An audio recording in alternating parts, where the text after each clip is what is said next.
Here we go. Matt Murphy Show, Super Talk 99.7 WTN. I appreciate you being a part of the show today. Thank you so much. Whatever time you're able to give us, we're certainly appreciative. Find us online at Super Talk 99.7 WTN, all the various platforms. You can find us at 99.7 WTN on the intraweb. And you can find where we go from there. You know, we are on all kind of apps, Spotify and iHeart. Tune in.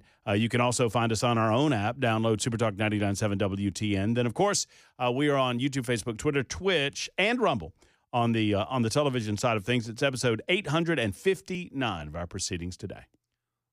You broke the TV again. It was not me. That was not me. It looks worse. Let me tell you something. That's I don't like throwing people under the bus. Well, I like throwing people under the bus as much as the next guy. That was Mason Fleming that did that. Why'd Brother Mason do that? He poked the TV. So Joan reportedly broke the TV. I'm on record as saying Dan Mandis broke the TV. I believe that Dan Mandis did it. And he forced poor Joan Jones to take the fall for fear of reprisal. That's what I feel like happened. Dan knew very well that Joan Jones is far too crucial to the success of this radio station to be lost for a television. Perhaps he did not feel the same about himself. And therefore, it is my theory, and my theory alone, that Dan Mandis forced poor Joan Jones into taking the fall for the broken television that you can see on Supertalk 99.7 WTN's television side, YouTube, Facebook, Twitter, Twitch, Rumble. I think he was just trying to intimidate the new guy, Sam. Maybe. I don't know. Sam doesn't look to be intimidatable. To me, do you know much about Sam? Seems like a nice fellow. Seems like a great guy. Great guy. I mean, nothing like you, Jackson. Don't get me wrong. Well, I'm not a good guy. You're my kind of guy. My kind of guy. There's one good guy on this radio show. It's Brother Weaver. His name is Ken Weaver. That's right. So Mason came in, producer of the illustrious Chris Hand show, and he poked the already broken television and broke it further. So there's a lot of that going on until we get the television repaired. Anyway, we've got a lot going on this radio show as well. We'll talk Olympics coming up in just a few moments. We'll talk weed coming up in just a minute or two. Afton Bain is declaring herself the front runner in the 7th Congressional District, which is pretty funny. It's pretty funny. I'll give her credit. And she sings on her latest Instagram. She calls it, what's he calls it, Wrangling Time?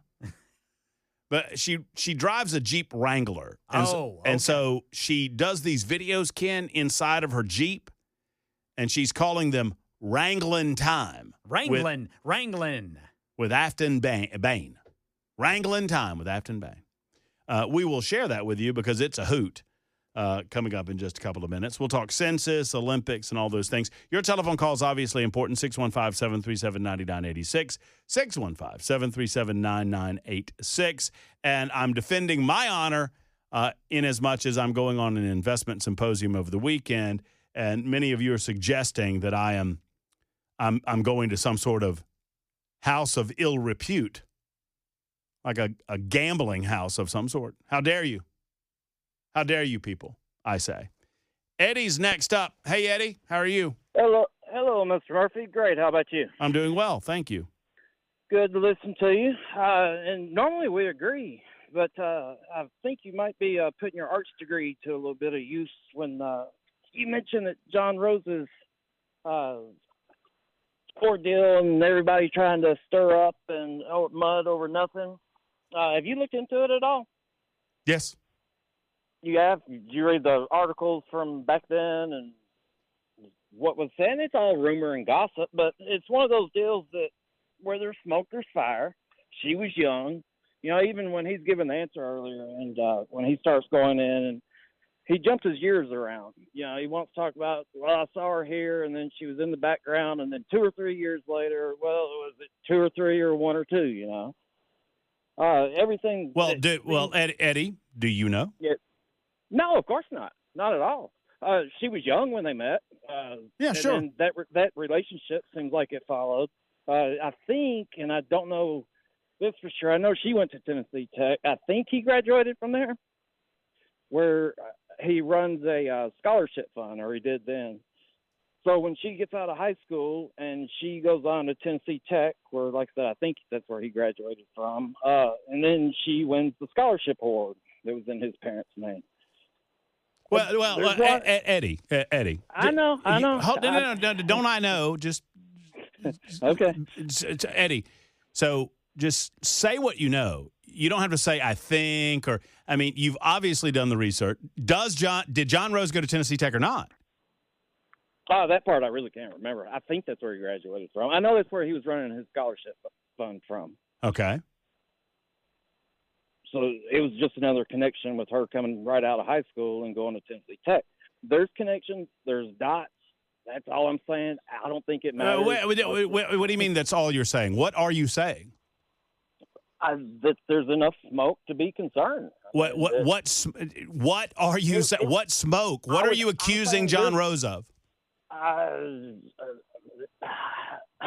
Chasing after a 16, 17-year-old high school girl when the man was 45? Mm-hmm. That's the concern. She was 21 when he was 45. No, she was in high school when they were doing those FFA. They're 24 years apart. She was 21. I'm not defending him. You got to get your facts straight if you're going to. I do. No, you don't. She was 21 when he was 45, man. They met. It's documented in Gatlinburg. Right, when she was 17 and he was 41.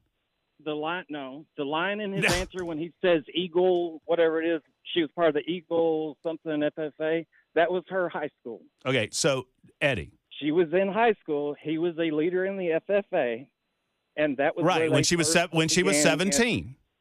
When they first began interacting. They met when she was 17 and he was 41. Okay. I don't think that's in dispute.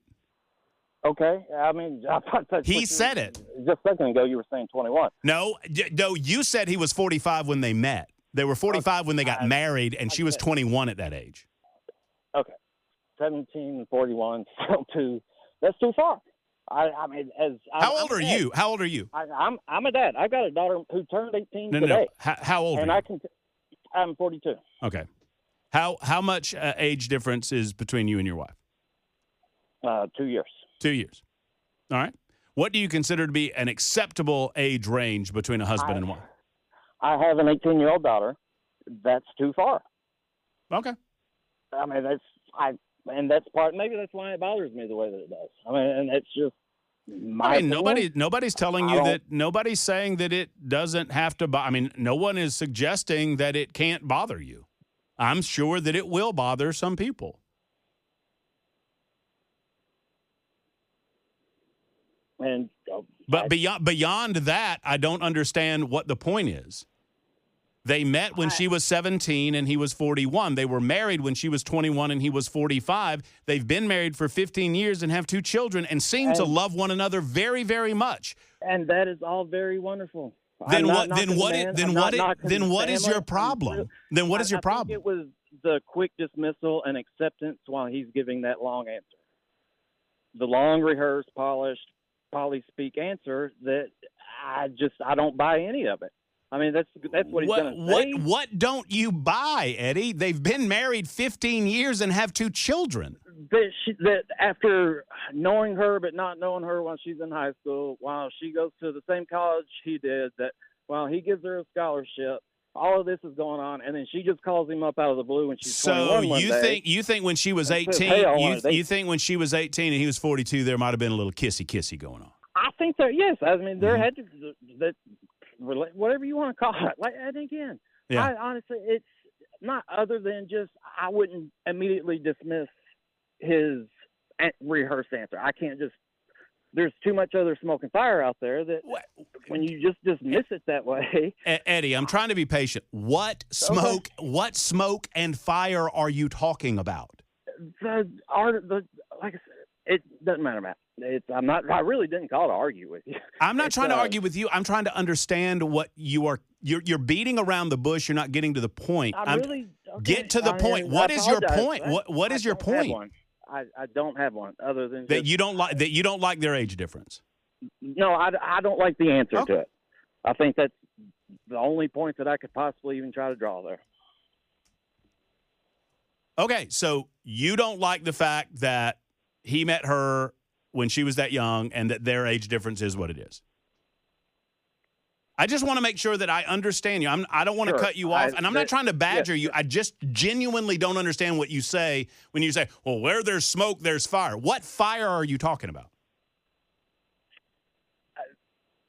I don't know. You're correct. Don't have a point. I'm not here to defend John. I feel like I've said everything that I know that I can say. Okay. Listen. I want to part as friends. I don't want you to feel like I'm yelling at you. We all have different relationships. Our relationships are very. But I don't have relationships with high school girls. You did at one point, didn't you? Not at 42 years old. I don't. Well, I understand. Listen, I understand that, Eddie. But you can think it's weird, and you can not vote for John Rose for that reason. That's your right. That's up to you. Yeah, you're correct. That's why we. This is America. This is America, man. You can do whatever you want. Yes, sir. But I appreciate you taking my call. Look, listen, Eddie, I appreciate you. I appreciate you too. I'm a bulldog, and I get it, and I don't mean to sound like I'm jumping on you, Eddie. I just, I just don't understand what you mean. Where there's smoke, there's fire. If you feel like maybe there was a little more of a relationship between 17 and 21, okay. John told the story that he told.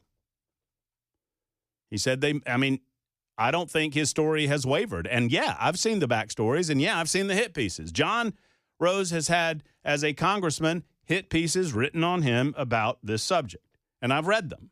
And all of them say the same thing, that they met when she was 17 and he was 41.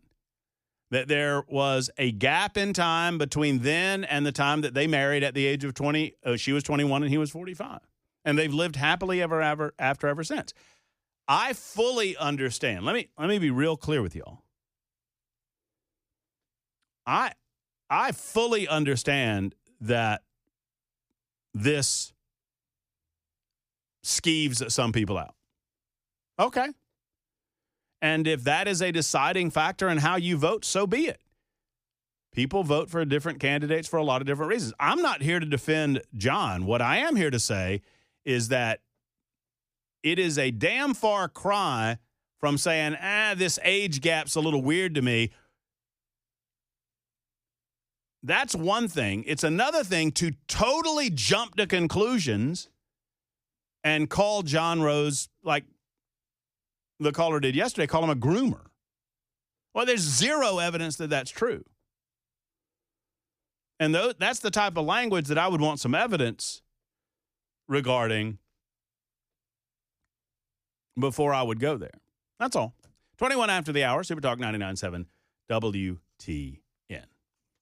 Super Talk 99.7 WTN. Thank you, Ken Weaver. A lot of conversation on the Super Text line surrounding John Rose, Congressman John Rose, and his marriage to his wife of 15 years, Chelsea. 2796 writes in, as much as the host on WWTN,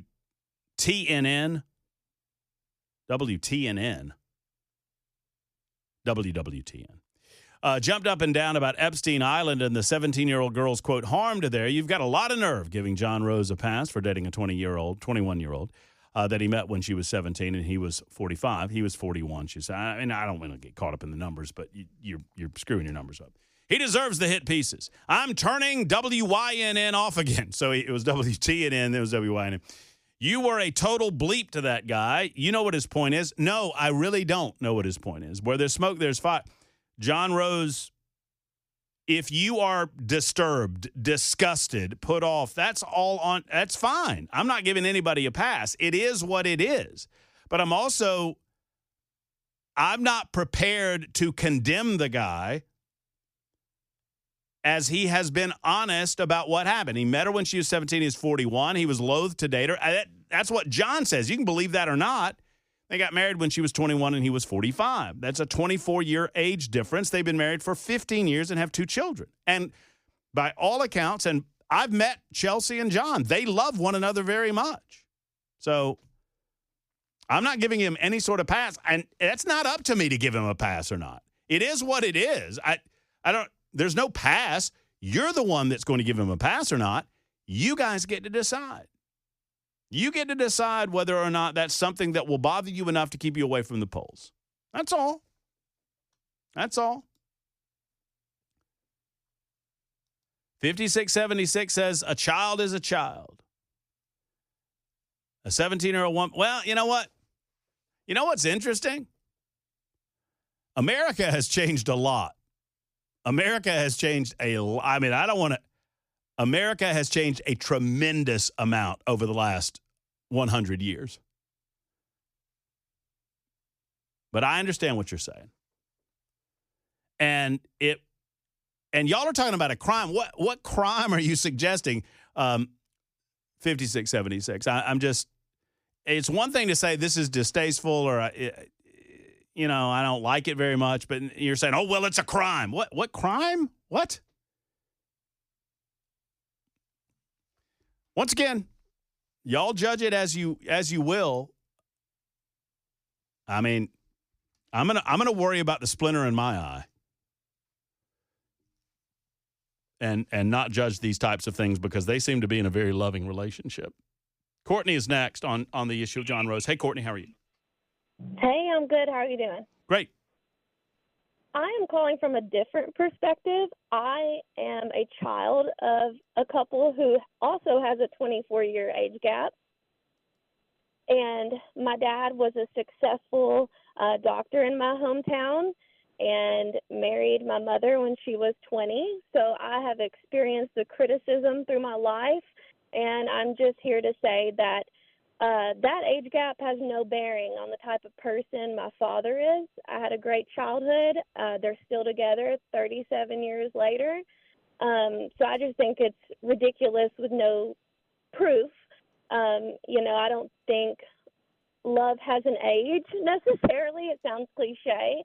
But based on my personal experience, I have no qualms about their relationship, and I wish people would just be a little more calm about it unless they have actual facts. Well, I mean, you said that there was a what year age difference between your parents, Courtney?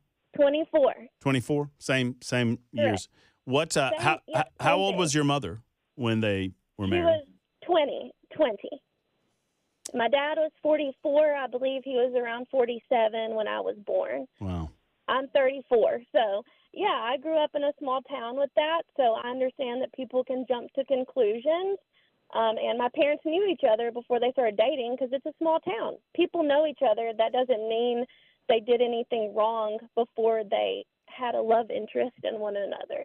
So I'm just here to say that no bearing on someone's morals or personality or anything like that just because of an age difference. As long as his wife is loved, his children are loved, and that's all that matters, in my opinion. That seems to be the case. Thank you for the call, Courtney. I'm sorry to rush you, but I got to get to the news. Many of you are saying that, well, it's the point that he was dating a 17-year-old. Look, I'm not here to tell you what's the truth and what's not the truth. Y'all can believe what you want to believe. What I just remind you that John Rose says he met her when she was 17. They did not date for several years after. That's what he said. Y'all can believe that or not, but what matters, it was a 41-year-old dating a 17-year-old. No, TB, I will not acknowledge it because he says it didn't happen. He says he met her when she was 17. You can believe him or not, but I don't know. I have no idea. I'm not going to acknowledge something that I don't know is true or not true. Acknowledge that he was 41 and he dated a 17-year-old. I don't know if that's true or not. I wasn't here and I don't know. He says it's not true. Chelsea says it's not true. Her parents say it's not true. I'm not ignoring anything, TB. I'm speaking directly to your question right now as you type. It is 32 after the hour on Super Talk. Super Talk 99.7 WTN. A lot of strong feelings about the topic of conversation that is before us. We will move on to medical marijuana. I have I have a much stronger feeling about the medical marijuana piece than I do this other thing. Let me hopefully explain to those of you out there in Aniana who might be listening with one ear, maybe not the other. I don't know what happened. I know that there's a loving couple that have been married for 15 years that have 2 children that say exactly what happened. They're on record as what happened. If that bothers you, that's fine. I mean, you're well within your right to feel whatever way you want to feel about it. And potentially, I'm on record as saying that this could have an impact in voting in this gubernatorial election. I've got no illusions otherwise. And, TB, you're welcome to give me a call and express your opinion, but I just can't continue to read your diatribe. You seem very angry about all of this, and all I can tell you is that it is what it is. I mean, you can decide that they're lying to you all you want. That's fine. I get it. TB says, you don't get it. Being happily married doesn't mean anything at all in this equation. What?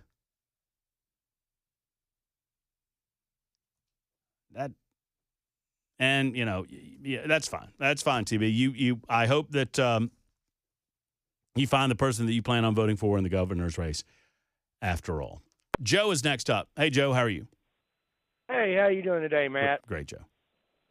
Man, first a shout out to Jackson. I'm the one that I'm 2213 that sent that Play Him Go Vols the other day, Play Him Rocky Top, when he lost his three-peat. Mm-hmm. And the second part of that is, my grandmother married my grandpa, who was 26 years old when she was 14 years old, and had my mom. And my first uncle born after my mom, his name was Jackson Williams. So there's a 2-part thing. And she had 8 kids with the man, and all of them grew up to be successful, healthy. They were together for 50 years. And, I mean, it like you said, you covered it, and the young lady afterward covered it. That pretty much what I wanted to say is, if they're happy and it's a healthy relationship and there wasn't anything underhanded going on and the parents were involved in her decision-making and the approach to all of it that he required. I mean, it seemed like a very sincere – the clip you played with Dan Mandas seemed very sincere to me. I don't know the man.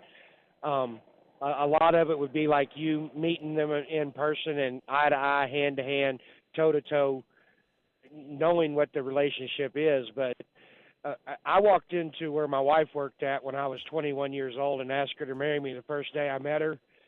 And she was 33 years old, and we were married for 31 years. And there was no hanky-panky, no grooming or anything like that. I don't understand that.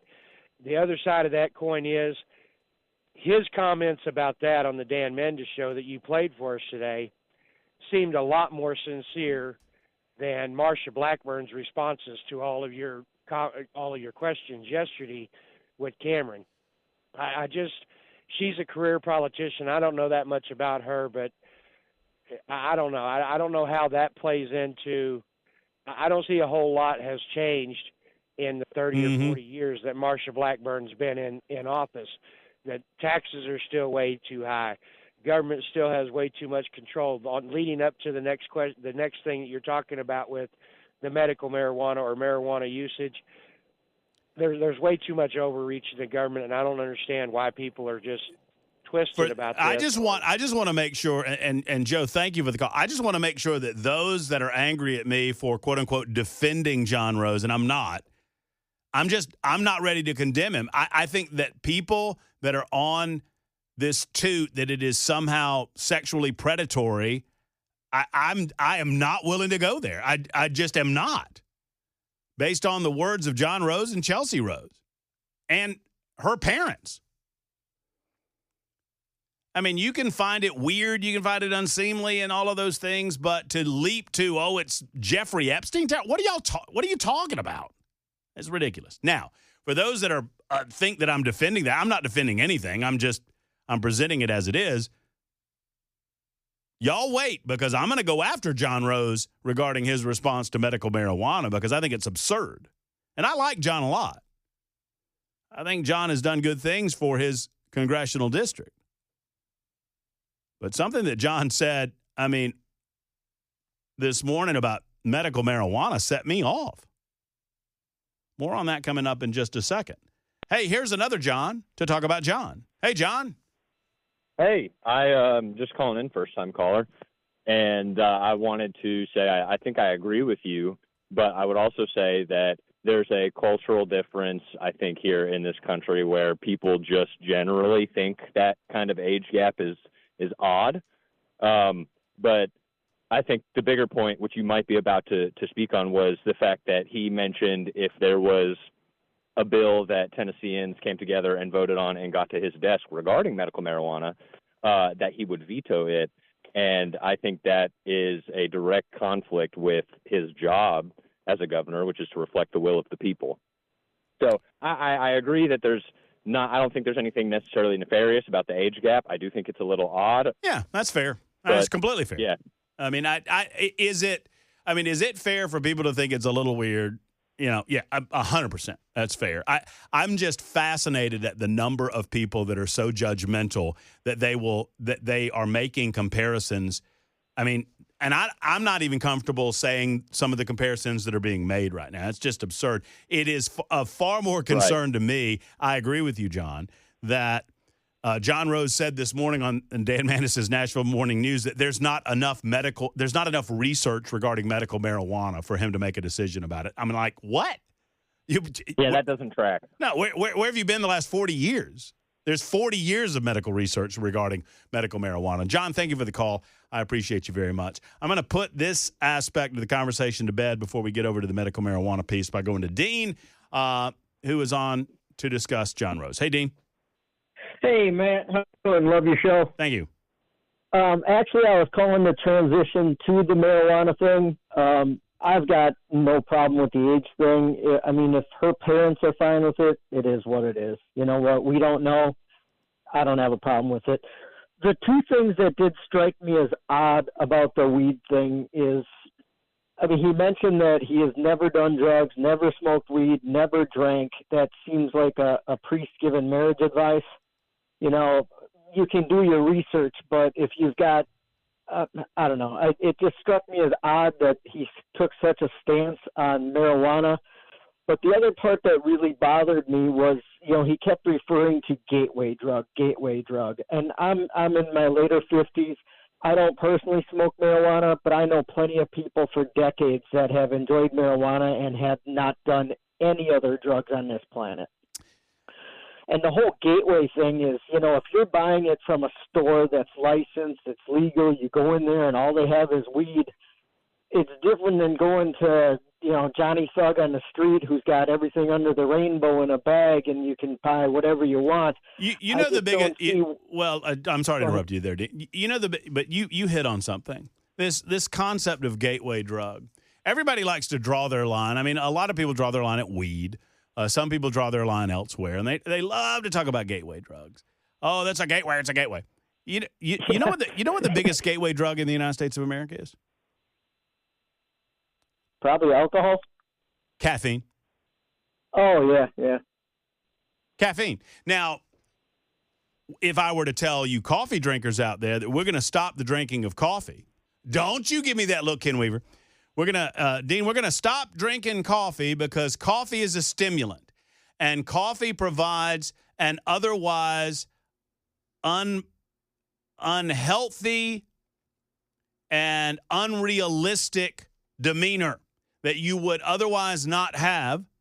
And because as a stimulant, it gives you feelings of euphoria and this, that, or the other thing, it's going to lead you to other types of drugs. Caffeine is, for the most part, the first drug that people consume. Don't give them any ideas. I mean, so why aren't we drawing the line there? I mean, forget alcohol, which is obviously far more of a gateway drug than marijuana and legal. I mean, if we want to start backing things up, let's just get alcohol out of the way and move right on to caffeine and start banning the use of those types of stimulants. I mean, right? I mean, and right now you're thinking, well, Murphy, you're being silly. That's a silly argument. Well, I think it's a silly argument to say that people that smoke weed are automatically going to start snorting cocaine and looking for fentanyl. I think it's a stupid argument to suggest that just because Matt Murphy might take a gummy to sleep better at night, that that's somehow going to lead him down a road of, hell's cocaine or whatever it is. I mean, How about human beings have choices to make, and every individual has an opportunity to make good or bad choices about their lives? How about I'm a human being with a brain that God gave me, and I can make decisions about whether I want to drink a beer or whether I want to smoke a joint or whether I want to do a line of cocaine. And just because I do one does not mean that I will ever, ever, ever do another. I'd get worn out on this gateway drug conversation. Worn out because the same people that are wearing me out telling me that marijuana is a gateway drug, they're going to go to the package store and buy themselves a little toddy to have later on tonight. Well, what about that? Oh, well, you don't drink? Well, do you drink coffee? What about that? Well, I can handle coffee. That's stupid. Well, some people can't. Some people look for that next stimulant down the road. What might that stimulant be? Crack cocaine. That's right. Coffee is a direct gateway to crack cocaine. I made my stand. I'll tell you what John had to say about it, and I disagree with him vehemently on it. It's 52 after the hour on Super Talk 99.7 WTN. Oh, no. Hopefully that ends well. We'll find out together. Super Talk 99.7 WTN. We'll continue taking your telephone calls. You'll hear the clip. It was from this morning's Nashville's Morning News with Dan Mandis. Congressman Rose answered a question regarding marijuana legalization in the state and medical marijuana specifically. I have much stronger feelings about medical marijuana than I do about recreational marijuana, but I've got pretty strong feelings about both. I know that comes as a shock. It comes as a surprise that I have strong feelings about a matter like this. This is a great question. Real quick, I don't have time enough for a call, but this is a great question that comes from 8007. I think it's a fair question. Very fair. Why can't 16-year-olds smoke? Sure, it's bad for you. There are a lot of people that have smoked all their lives and don't get sick, but same for alcohol, getting married at 16, driving. We as a society put an age of majority on a lot of things in this country, and we do so because we recognize that there are certain ages where people cannot make appropriate decisions and they might put their own personal health or the health of others in danger. We recognize that there are societal dangers that we allow for adults that have reached the age of majority that we do not allow for youngsters that have not. Tattoos, smoking, drinking, driving an automobile involves the health of other people, that sort of thing. So it's natural for society to place those ages of restriction and ages of majority on the general population in that regard. That's my answer.